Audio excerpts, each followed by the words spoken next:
దీని ద్వారా ఏం నేర్చుకుంటున్నాము అనంటే ప్రేమ కలిగి ఉండుట మనము నేర్చుకుంటున్నాం. ఈ లోక సంబంధమైన ప్రేమలు ఎన్నో ఉన్నాయి. అవునా? రీసెంట్ గా మొన్ననే 9వ తారీఖున పాండ్యం మండలంలో ఏం జరిగిందమ్మా అనంటే ఒక యువకుడు యువతిని చూసేశాడు, ప్రేమించమని అడిగాడంట, ప్రేమించలేదంట, చంపేసేసాడంట.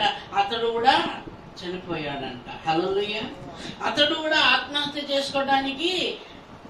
చేసుకున్నాడంట. అయితే వారిద్దరు కూడా రక్షణ పొందుకున్నారు, రక్షించబడ్డాడు. ఎందుకు ఈ మాట చెప్తున్నానంటే మనం దేవుని చేతిలో వాడబడుతుంటే ఇంకా కొంతమంది సైతాను చేతిలో వాడబడుతున్నారు. అందుకే యువకులు చాలా మంది సైతాను చేతిలో ఏమైపోతున్నారు? బలి అయిపోతున్నారు, నశించిపోతున్నారు. వారి కోసం మనం ఏం చేయాలండి?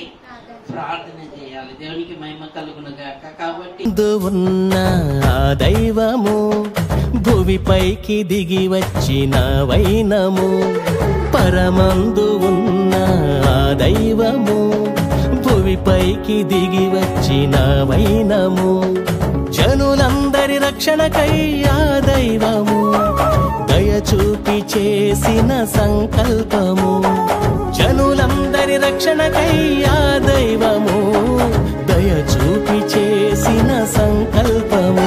ఎంతో ఆనందము, నిత్య సంతోషము, ఎంతో వైభోగము క్రీస్తుని జననము. ఎంతో ఆనందము, నిత్య సంతోషము, ఎంతో వైభోగము క్రీస్తుని జననము. పరమందు ఉన్న దైవము భూమిపైకి దిగి వచ్చిన వైనము.